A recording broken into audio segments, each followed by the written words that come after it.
This is the start of a 4,000-mile journey. Everything that is needed has been packed and the cases fill the boot of the car.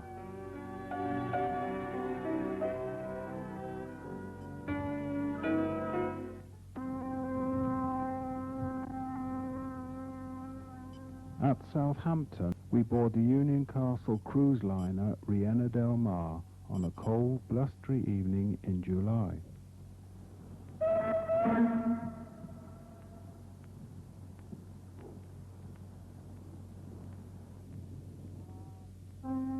Quite a number of passengers braved the chilly air to witness the departure of the liner.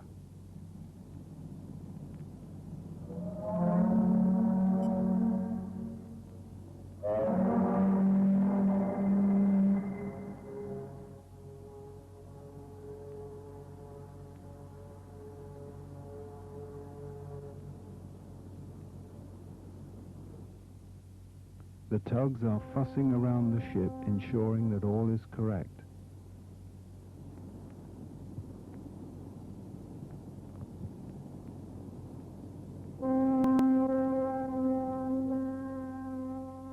At last, the ropes are set free and the ship moves away from the quayside.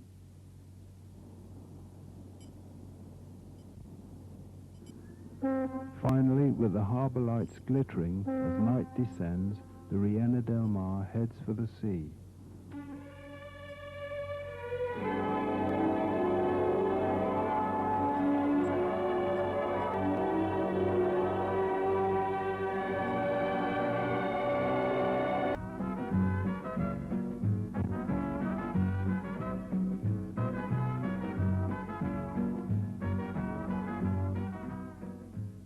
On our first day at sea, we are greeted with brilliant sunshine, although it is a bit breezy.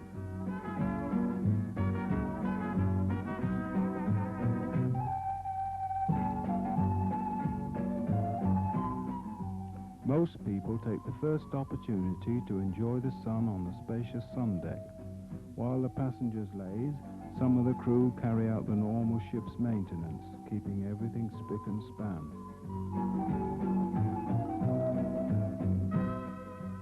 Lido deck, it is quite a hive of industry, as passengers take to the deck chairs and prepare themselves to receive the warm sun. Around the swimming pools, parents and children alike enjoy the fun and frolics and chatter in between sipping their cool drinks or ices. While some people laze, others are more active, but most seem to be taking it easy and quietly enjoy the combination of sun and sea air.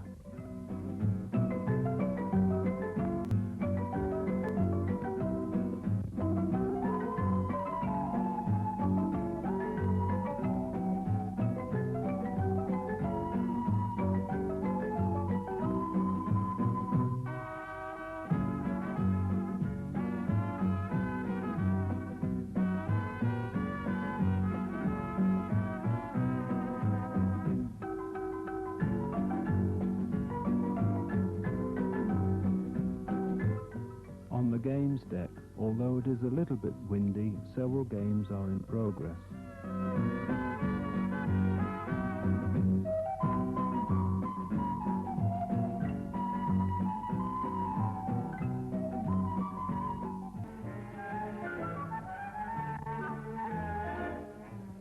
The children are not forgotten by any means, and today is their sports day.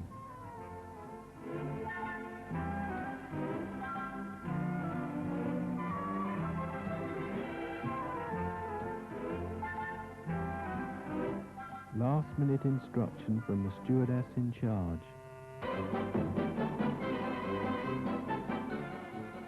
The potato race certainly proved to be very popular.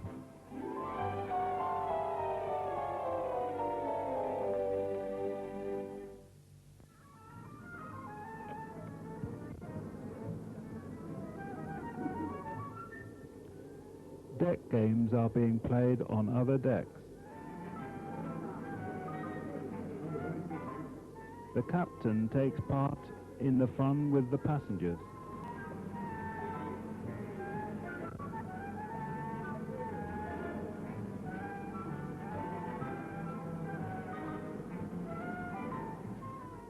The decks are full of sunbathers beneath an almost cloudless sky. A deckhand enjoys the warm sunshine while he attends to a little job of work.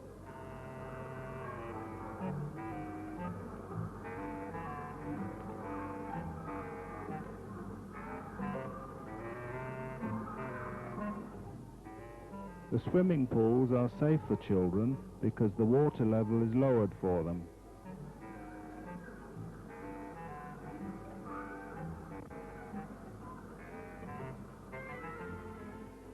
There is always some activity going on in and around the pool.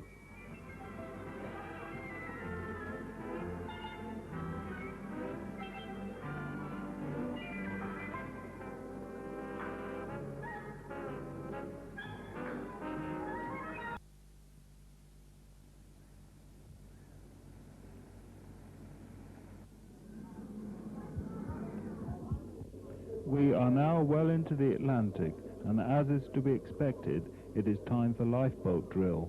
It is essential that everyone knows how to fit on their life jacket and where to go for their lifeboat in an emergency. Each lifeboat will carry 95 passengers and has enough food and water for 14 days.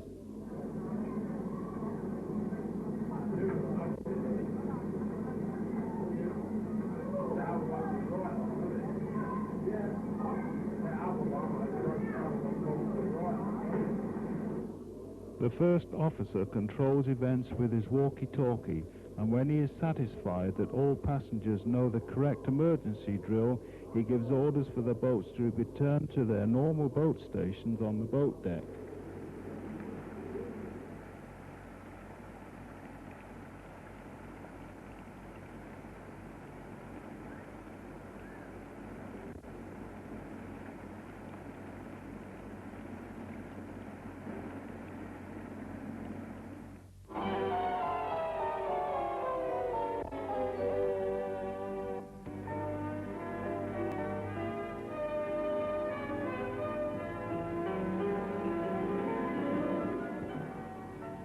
At last, after 4 days at sea, we sight our first land, the Azores. It is early morning and most passengers are still below as we approach.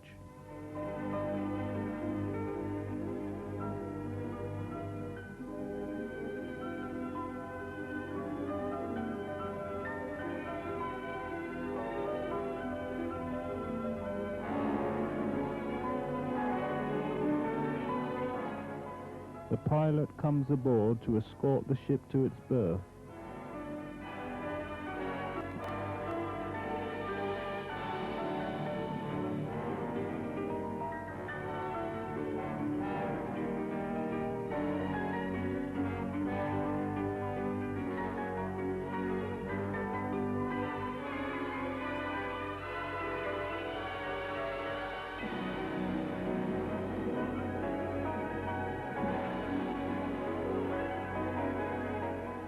Slowly the ship glides in, and when at last she is secured alongside, the blue peter is unfurled.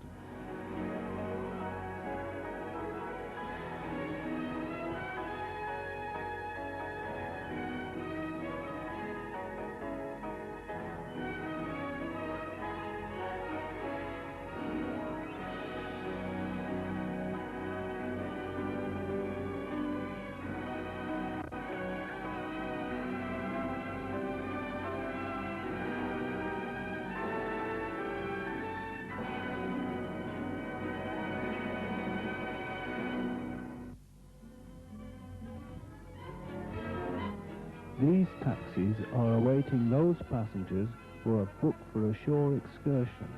Meanwhile, the local tradesmen have moved on board ship with their merchandise displayed to tempt us to buy.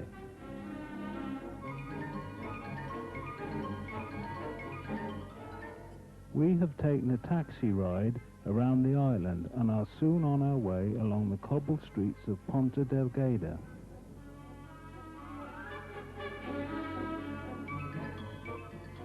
We passed this cathedral on our way to the pineapple plantation.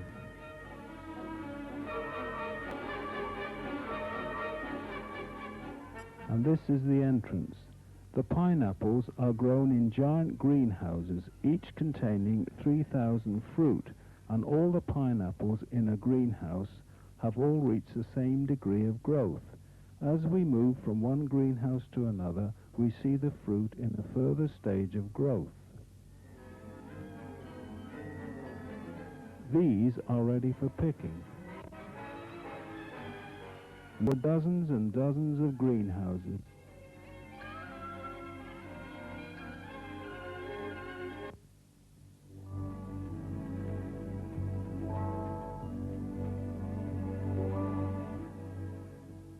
Before leaving the grounds, we gazed in wonder at the masses of different coloured flowers.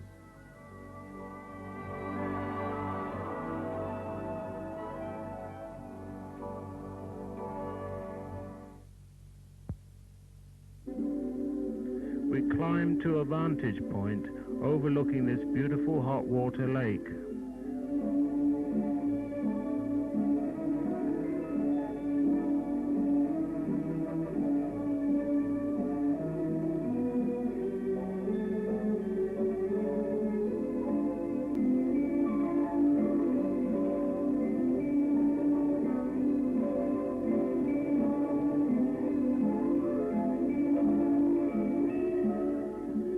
After a short stay, we moved on along roads between hedges of blue hydrangeas, which is a feature of the Azores.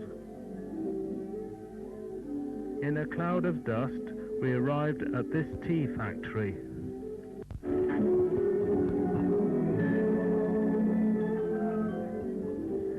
All the machinery was British made, and the factory appeared to produce just one rather coarse grade of tea.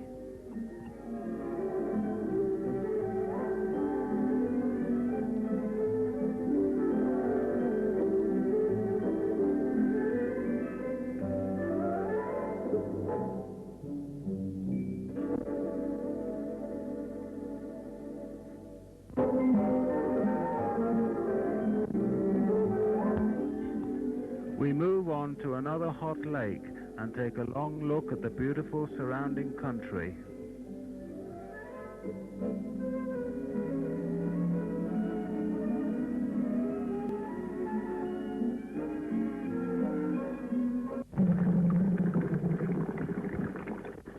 In the valley below are many hot springs where the water is boiling continuously. They say that if they did not have the hot springs in this area, they would have volcanic eruptions instead.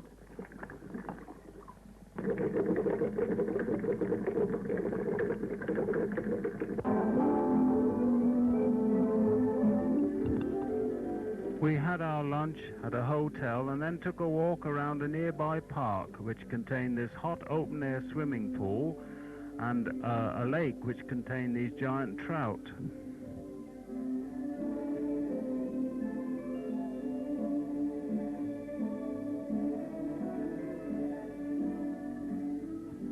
We finished our lunch stay with a leisurely stroll through the park.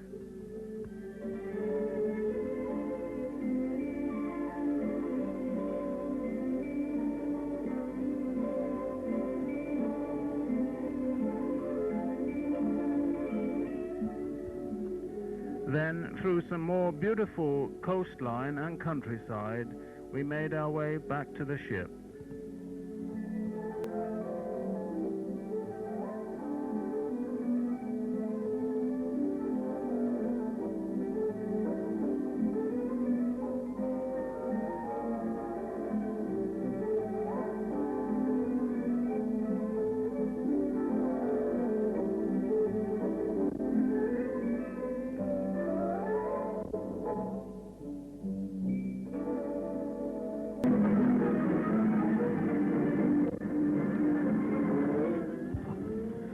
Back at sea again, there are fun and games going on in and around the swimming pool prior to the commencement of the crossing the line ceremony.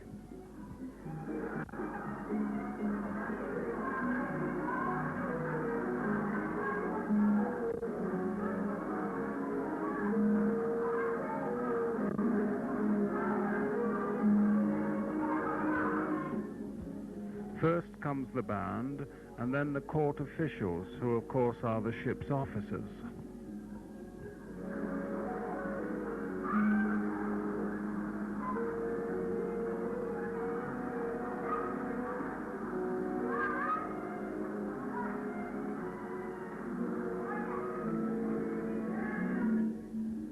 Then come the children, who each get a pat with a large brush.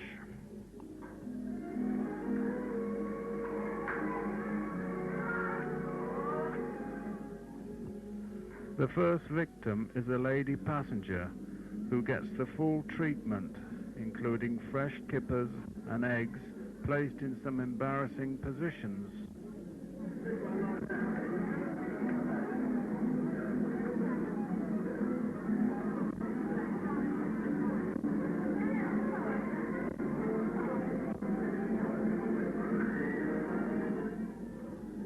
Finally, she gets the ship's shampoo, followed by a very wet exit.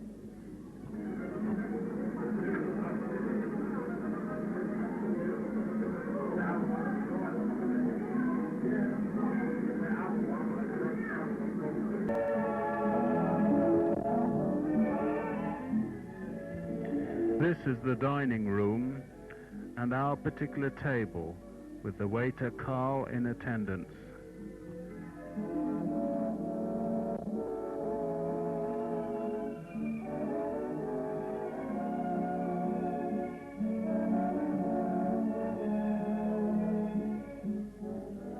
Some delicious soup and a display of the cold meats that we had for lunch.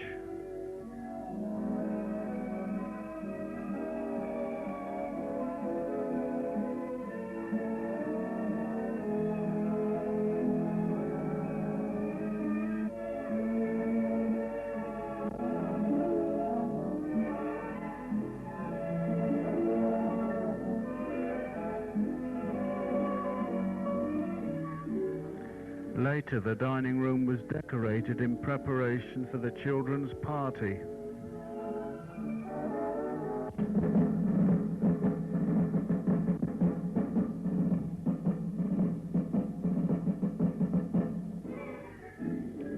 Meanwhile, in the Carol Lounge, the children's fancy dress parade was taking place, judged by the captain and some of his staff.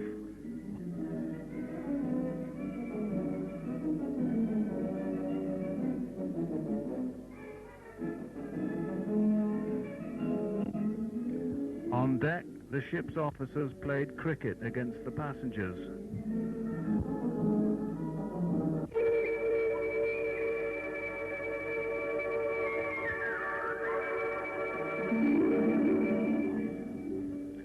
On the bridge, where everything is bright and shiny, the chief officer is at the controls, checking the ship's position and plotting the course.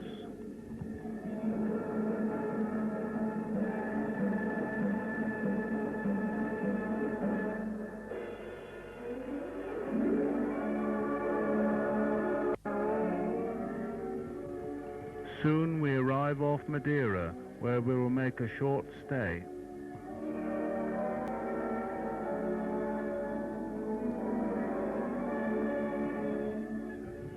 Here, the local salesmen greet the ship in their boats and offer their goods for sale.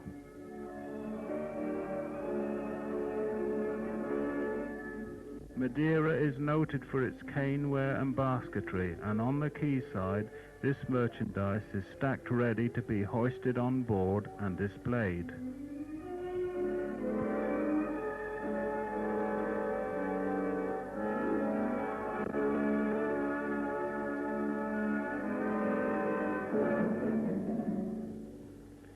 We decide to go ashore for a coach trip around part of the island.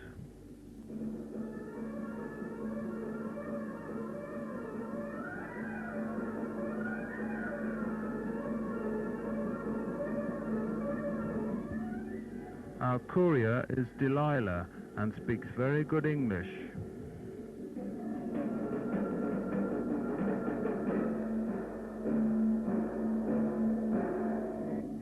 We set off through the town and make our way to a beauty spot overlooking the harbour.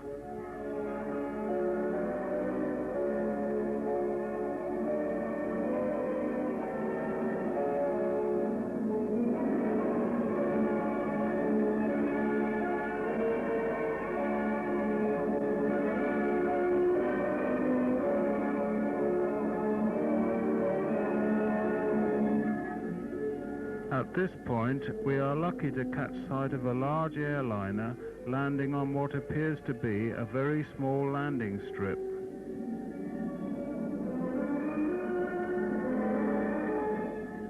We continue, passing this church and making for a small town where we visit the spotless marketplace.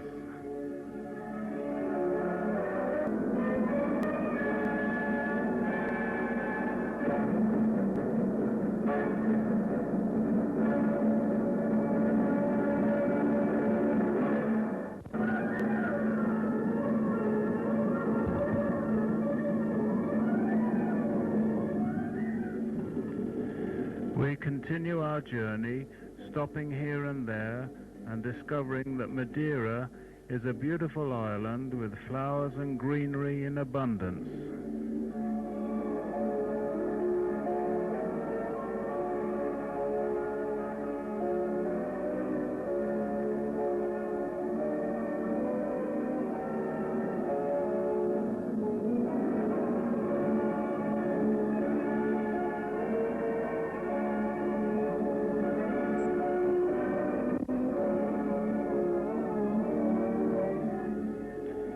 These two girls in local national dress served our lunch meal up in the mountains.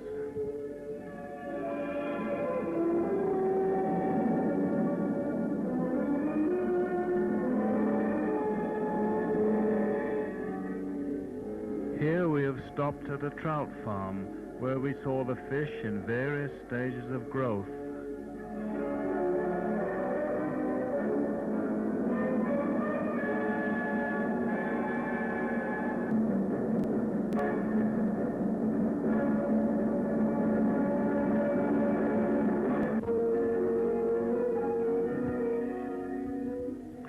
Next we made for a place called Monte, and walking through the gardens we made for the starting point for the toboggan ride down to the harbour.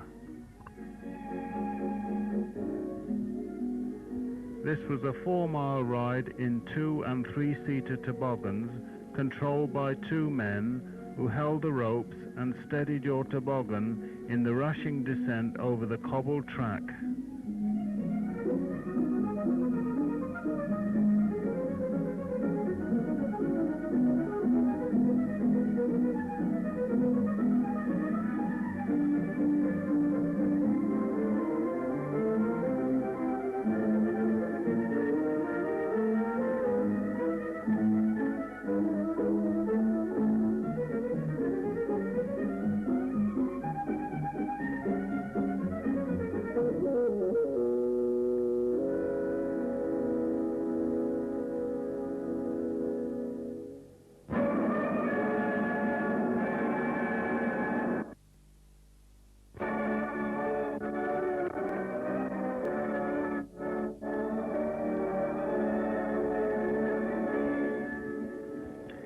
Next day we took the launch across the harbour to the town to see the sights and do some shopping before taking to sea again at noon.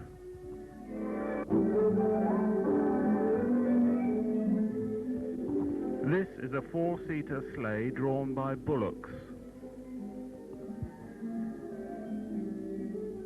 And this is the cathedral. Here we have the town hall.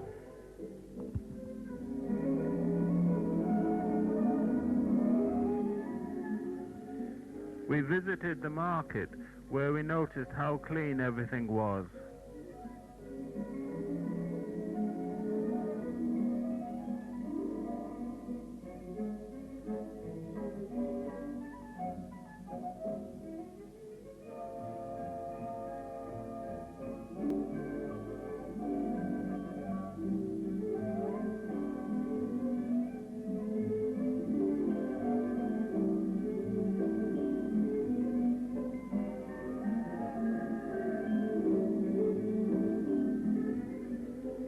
certainly seems to be no shortage of food in this country.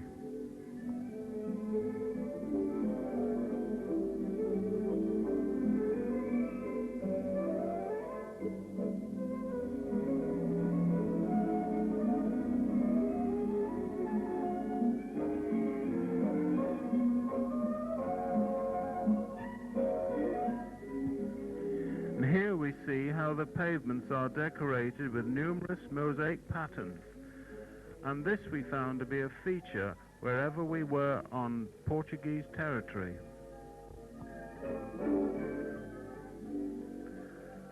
Back on board, we have a last look round the display of goods in search of a bargain before the traders pack up and go ashore.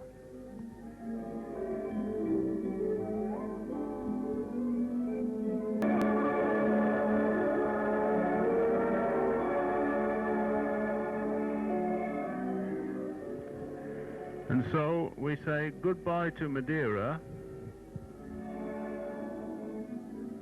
and hello to Tenerife in the Canary Isles just a day later.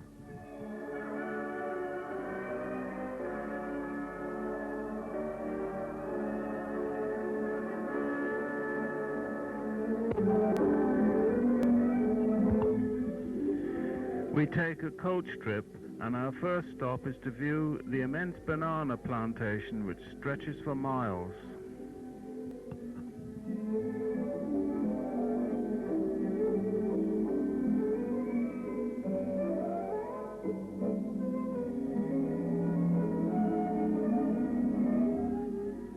We cross the and call at this splendid hotel for coffee, which we enjoy in beautiful surroundings and pleasant company.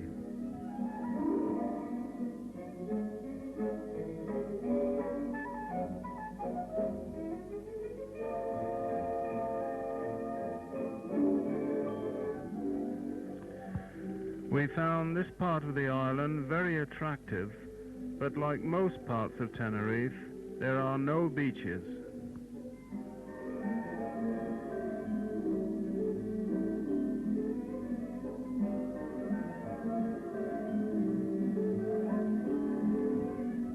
And back to the quayside, as we prepare to leave, we take a look at fellow passengers making last-minute purchases.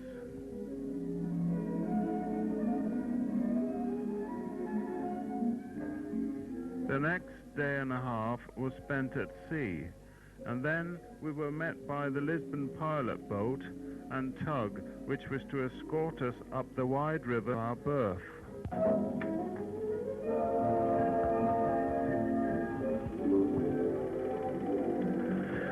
We passed this unusual monument and get our first glimpse of the famous Salazar Bridge, while in the distance is the Benfica football ground. Over on the right we see the famous statue of Christ, which we will visit later.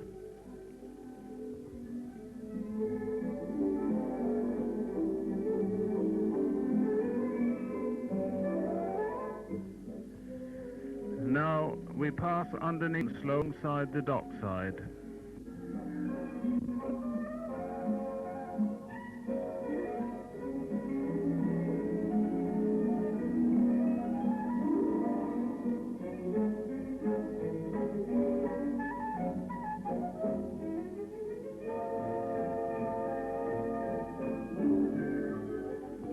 In the afternoon, we took a quick look at Lisbon and found it to be a very splendid shopping centre. We boarded this lift, which services different street levels, and from the top we could see for miles around.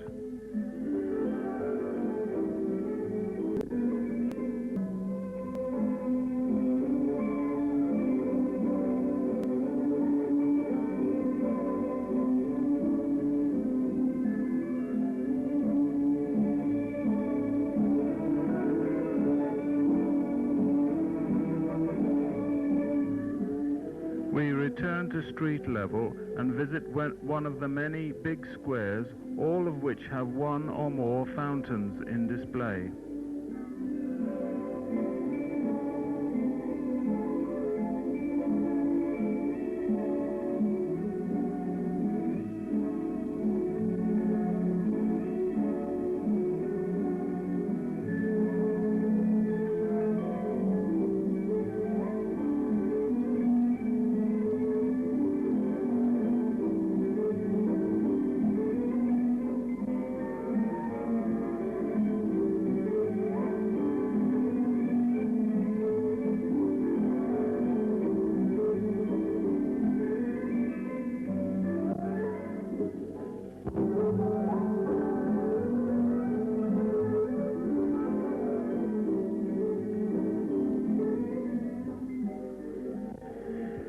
we take a taxi ride back to the ship.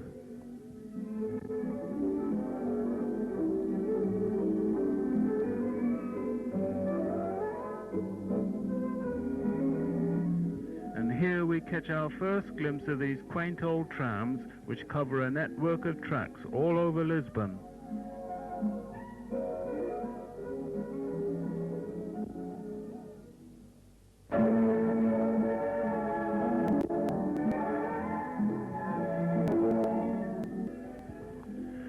At night we took to Lisbon again, this time to see the city lights.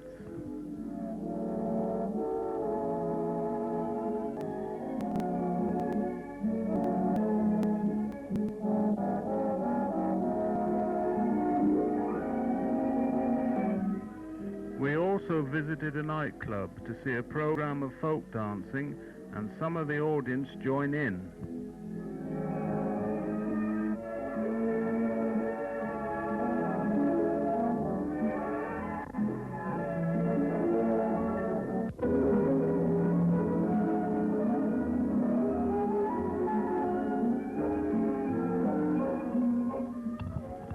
The next day, this jolly lady courier, who reminds us of Ken Dodds, took us on a long tour of Lisbon and surrounding area, through the Black Horse Square.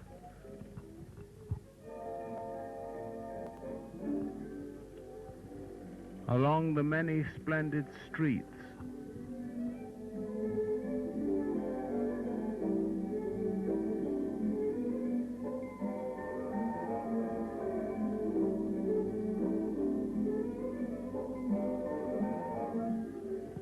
Past the cathedral, which we will return to later.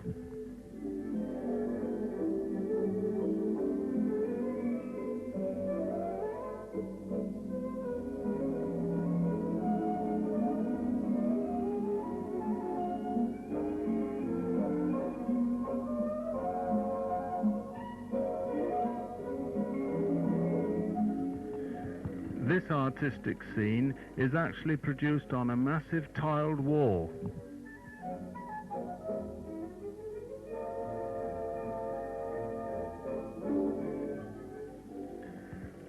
Now we climb through these quaint narrow streets to a vantage point, and we see and enjoy a beautiful panoramic view.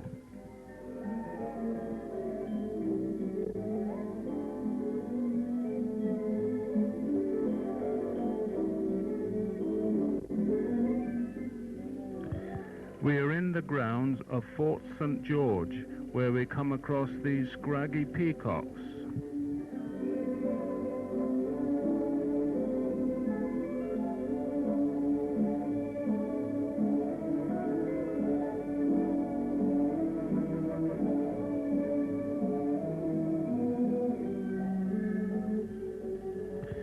We continue our journey and return to have a close look at the cathedral. We found it to be very beautiful indeed.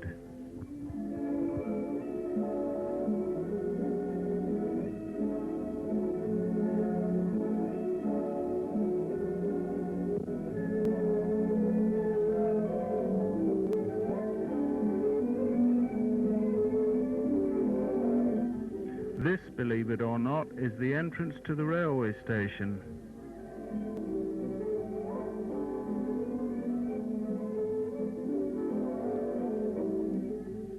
Again, we see these massive mosaic pavements as we speed along the Avenue of Liberty.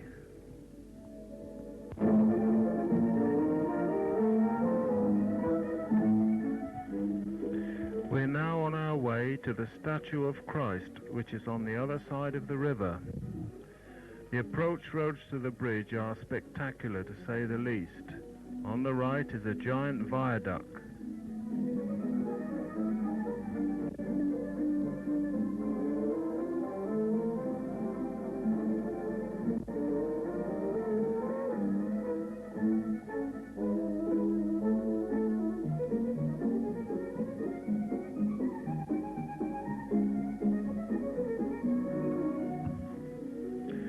As we cross the bridge, we can see the statue on the left, and soon we arrive at the car park.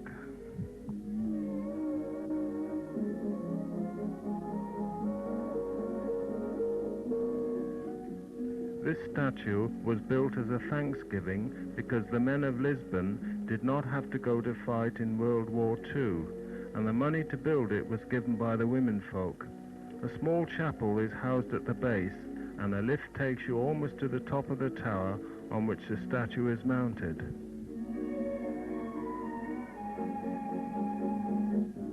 The statue itself is 70 foot high.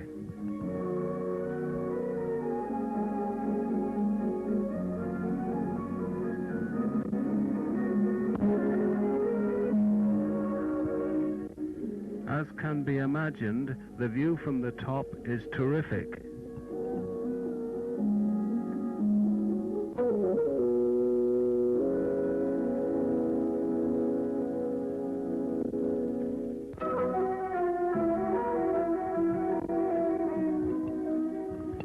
We are now in the royal palace at Cintra. This has been the summer palace for the past kings of Portugal, and recently our own Queen held a reception here on a visit to Portugal.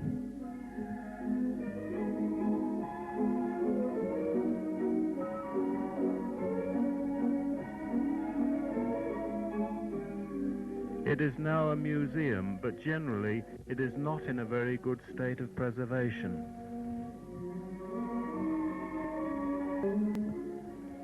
The grounds cover quite an area, but the gardens contain little or no variety.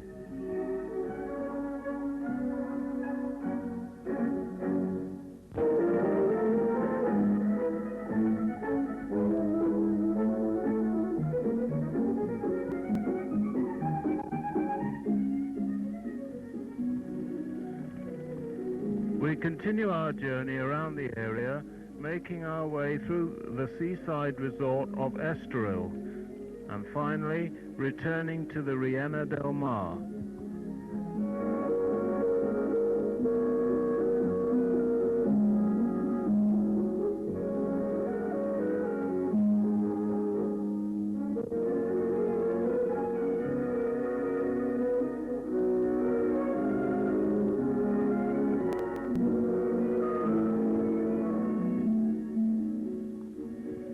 We left Lisbon at midnight, and the next day found us in beautifully calm blue seas and really warm sunshine for the last 2 days of the cruise.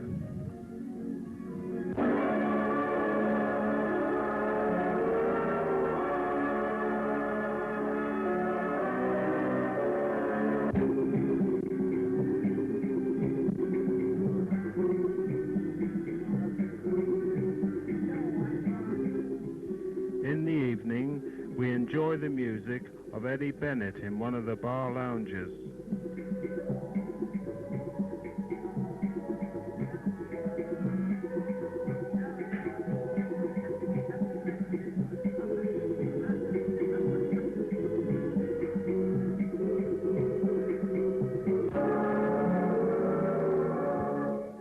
How pleasant it is to listen to the song of the sea.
And so we commence our last day at sea.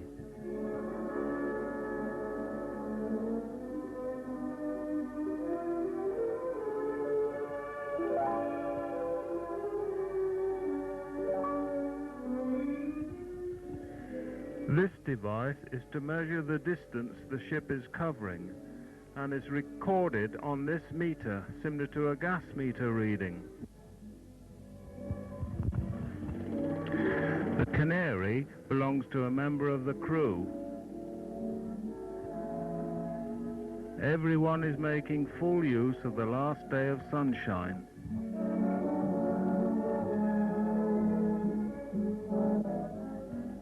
We are now in the main shipping lanes and will expect to see more ships than we have seen so far.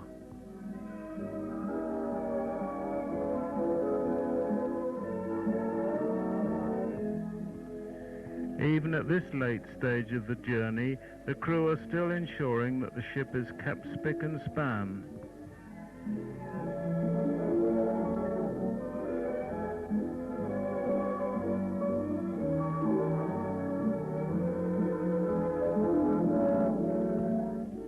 And here we are off Finisterre.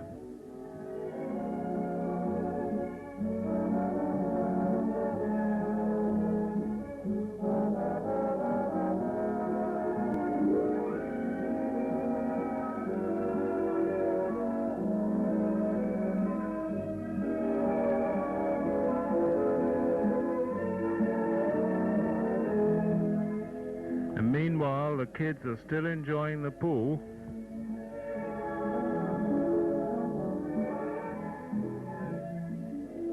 Carl, our waiter, takes a breather on deck and poses for the camera.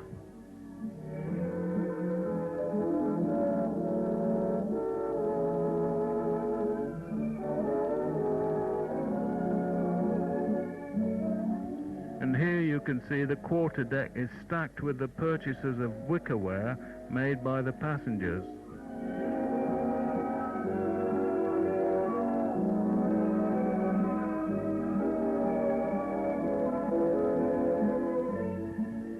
The baggage has to be stacked on the deck overnight, ready for unloading next morning.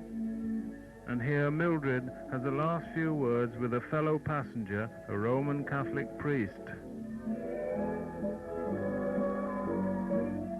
And so, our last sunset at sea brings us nearer to the end of our voyage.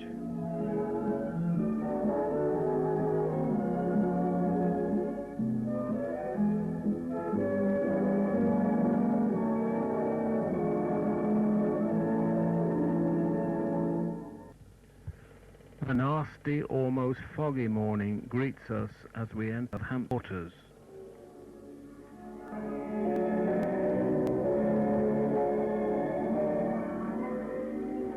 We dock on time, and soon the ship is unloading and reloading supplies for the next cruise, which will commence in about 12 hours' time.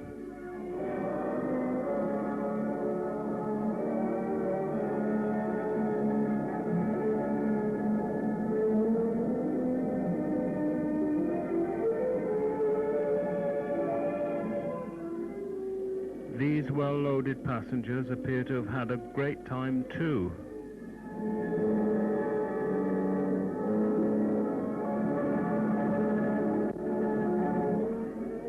At home, Mildred received a bouquet of roses from the shipping line, making a fitting ending to a truly wonderful holiday.